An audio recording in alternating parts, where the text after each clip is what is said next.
Shalom anak-anak semuanya, ketemu lagi bersama Mr. Yapsi.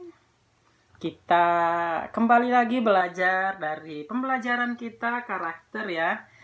Mr. Yapsi doakan kita semuanya bertumbuh dan berbuah lebat. Kita semuanya menjadi berkat bagi semua orang, bagi teman kita, bagi orang tua, bagi kakak adik, bagi siapapun yang berada di sekitar kita.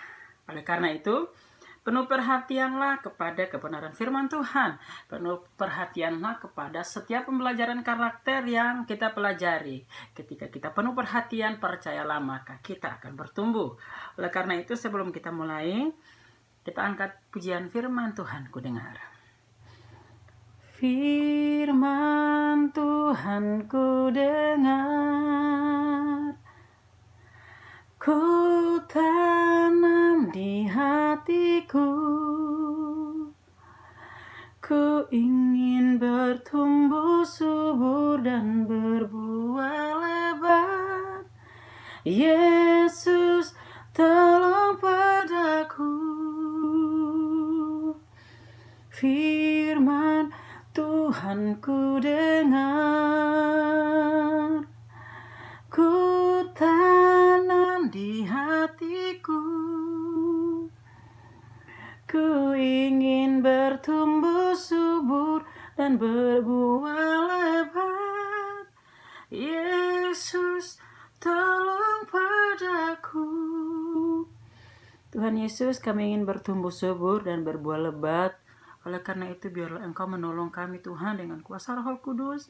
Mampukan kami anak-anak-Mu untuk mengerti isi hati-Mu dan melakukannya di dalam setiap kehidupan kami Tuhan.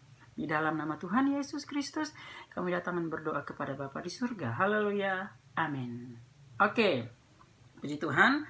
Hari ini kita belajar tentang suatu kisah di dalam Alkitab tentang manusia pertama. Kita tahu manusia pertama adalah Adam dan Hawa. Oke, saya akan membacakan kepada kita semuanya. Tuhan menciptakan Adam dan Hawa dan mereka tinggal di Taman Eden. Mereka boleh makan semua buah pohon-pohon dalam taman itu. Tetapi hanya satu pohon, yaitu pohon pengetahuan tentang yang baik dan yang jahat, yang buahnya tidak boleh dimakan. Suatu hari ular bertemu dengan Hawa dan merayunya. Hawa untuk memakan buah yang dilarang Tuhan. Hawa kena bujuk rayu sang ular. Dia lupa pada perintah Tuhan. Akhirnya dia makan buah itu dan juga memberikannya kepada Adam. Setelah mereka makan, mereka terkejut karena mereka baru tahu bahwa mereka telanjang. Lalu mereka mengambil daun pohon ara untuk menutupi tubuh mereka. Bukan itu saja, mereka malu dan juga takut karena Tuhan tahu perbuatan mereka. Akibat perbuatan mereka yang telah melanggar perintah Tuhan, akhirnya mereka diusir dari Taman Eden. Roma 8 ayat 27a. Dan Allah yang menyelidiki hati nurani.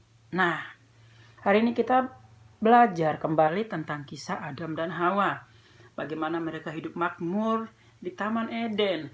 Bagaimana mereka hidup bahagia di Taman Eden, di mana segala sesuatu yang baik telah disiapkan Tuhan bagi mereka. Ketika mereka bangun tidur, ketika mereka tidur lagi, Tuhan telah menyediakan segala sesuatunya kepada mereka. Mereka boleh memakan setiap buah pohon yang ada di dalam taman itu, terkecuali pohon yang dilarang Tuhan. Mereka juga bisa menikmati air yang diberikan Tuhan, dan kita ketahui bahwa ada 4 sungai ya, anak sungai di Taman Eden, yaitu Pison, Gihon, Tigris, dan Efrat. Pokoknya segala sesuatu yang sempurna disediakan Tuhan kepada mereka. Tuhan juga menyediakan pohon kehidupan kepada mereka untuk mereka terus menikmatinya ya. Namun pada akhirnya kita tahu apa yang terjadi. Ketidaktaatan mereka, akhirnya mereka jatuh ke dalam dosa. Ya, ketika mereka tidak lagi taat kepada Tuhan, maka mereka jatuh ke dalam dosa. Bermula dari Hawa yang terbujuk akan rayu si ular, kemudian dia memberikan kepada Adam. Dan kita ketahui bahwa akhirnya Adam dan Hawa jatuh ke dalam dosa. Nah, ketika kita tidak lagi taat kepada perintah Tuhan, maka kita akan jatuh ke dalam dosa. Karena perintah Tuhan adalah perintah yang benar adanya. Karena perintah Tuhan adalah perintah yang sempurna. Karena perintah Tuhan adalah perintah yang baik. Apapun yang diperintahkan Tuhan kepada kita, kita harus melakukannya.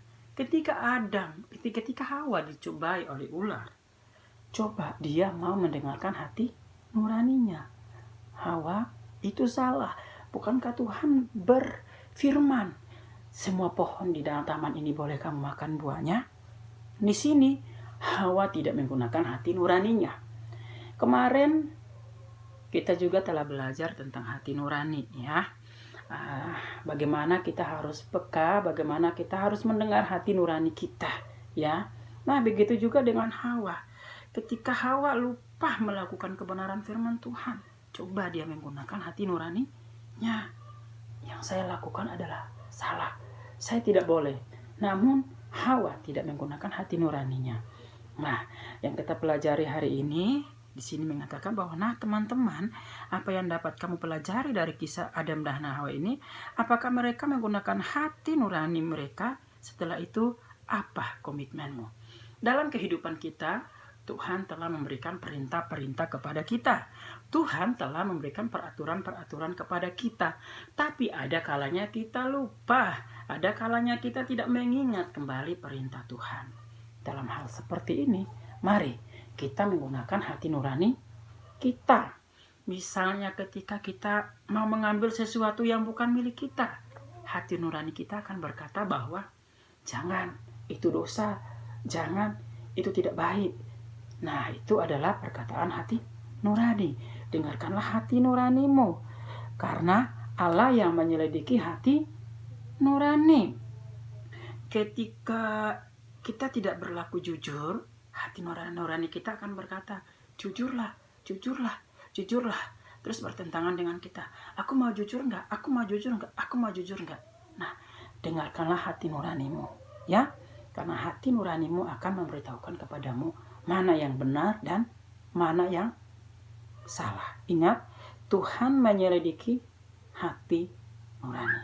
Oleh karena itu, pekalah terhadap hati nuranimu ketika Anda ingin melakukan dosa. Pekalah terhadap hati nuranimu. Ketika Anda mungkin lupa akan firman Tuhan, lupa akan nasihat orang tua, pekalah akan hati nuranimu. Aku pengen pergi main jauh. Hati nurani berkata, itu papa larang gak boleh pergi jauh. Mama larang gak boleh pergi jauh.